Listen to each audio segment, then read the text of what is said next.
Hello bachcho, let's read this question. This question states which of the following quantities they are the same for all ideal gases at the same temperature. A. The kinetic energy of 1 mole, B. The kinetic energy of 1 gram, C. The number of molecules in 1 mole, and D. The number of molecules in 1 gram. So let's understand this question with the basic key concept. So ये question बोल रहा है कि कौन सी quantities same रहेंगी हर ideal gas के लिए irrespective of their nature at the same temperature. So we know that ideal gas क्या होती है, जो आइडियल गैस इक्वेशन को फॉलो करती है. बेसिक बोला जाए तो इंटरमोलिक्यूलर फोर्स ऑफ अट्रैक्शन 0 होगा.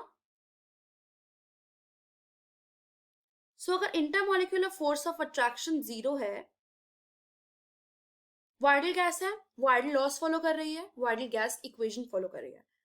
आइडियल गैस इक्वेशन को हम कंबाइंड गैस लॉ भी बोलते हैं क्योंकि वो बॉयल्स और चार्ल्स लॉ से बना होता है. सो आइडियल गैस इक्वेशन है PV is equals to nRT. This is for n number of moles. So we know that kinetic molecular theory ने बहुत सारे पोस्टुलेट्स दिए थे. गैस रैंडमली मूव करती है, गैस कोलाइड करती है एंड इलास्टिक कोलिजन शो करती है, काइनेटिक एनर्जी कंजर्व रहती है and so on. So kinetic energy molecular theory ने काइनेटिक गैस इक्वेशन दी है. So the kinetic gas equation is PV equals to 1/3 mn u square. जो u है वो है root mean square velocity, that is VRMS, that is root mean square velocity है ये.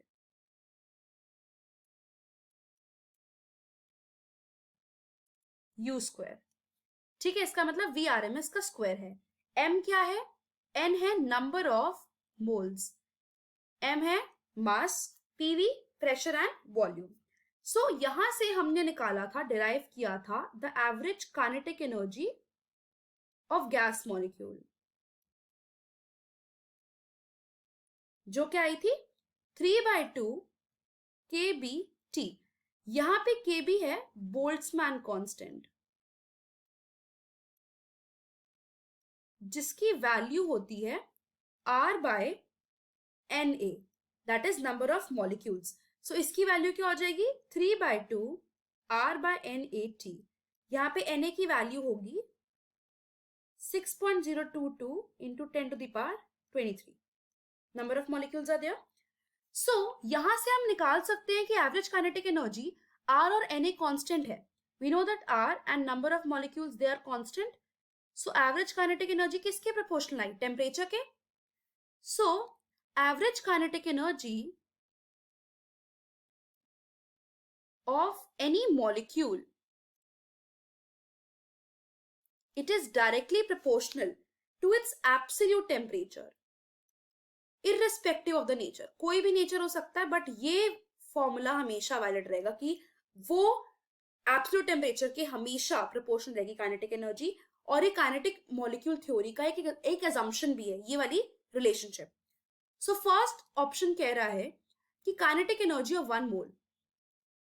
सो as we know same temperature है, so 1 मोल पे वो depend करेगा. दैट इज काइनेटिक एनर्जी क्या होती है 3/2 RT. अगर मैं लू नंबर ऑफ मोल्स मैंने 1 लिए, 1 into 6 to the power 03, तो वो ओवरऑल तो सेम ही रहेगी. And kinetic energy is directly proportional to temperature. Temperature same है, काइनेटिक एनर्जी भी सेम रहेगी. सो 1 मोल की क्या होगी, सेम होगी, क्योंकि 1 लगाएंगे तो काइनेटिक एनर्जी तो वही की वही रहेगी. So it does not depend कि कौन सी गैस है, 1 मोल का हमेशा काइनेटिक एनर्जी सेम. तो इसका मतलब काइनेटिक एनर्जी सेम रहेगा. अगर बात करी जाए सेकंड की kinetic energy of 1 gram, kinetic energy 1 ग्राम में प्रॉब्लम आएगी कि यहाँ पे जो Na लग रहा है मॉलिक्यूलर मास की वजह से. यहाँ पे मॉलिक्यूलर मास का एक कंसेप्ट आएगा कि डिफरेंट गैस के पास डिफरेंट मॉलिक्यूलर मास होता है. अब डिफरेंट मॉलिक्यूलर मास होगा, सो वी नो कि सारी आइडियल गैसेस का सेम तो नहीं हो सकता फिर एवरेज काइनेटिक एनर्जी. सो सारी गैसेस का काइनेटिक एनर्जी सेम नहीं हो सकता, क्योंकि different gases have different molar mass, जिसकी वजह से वेरिएशंस आ सकती हैं. Hence this is not same. अगर फोर्थ की बात करी जाए, that is the number of molecules in 1 mole. We know that 1 mole में number of molecules 6.023 into 10 to the power 23 रहते हैं. So the number of molecules they are fixed for all gases. ये vary कभी नहीं कर सकते हैं. Hence this will be same for all the ideal gas.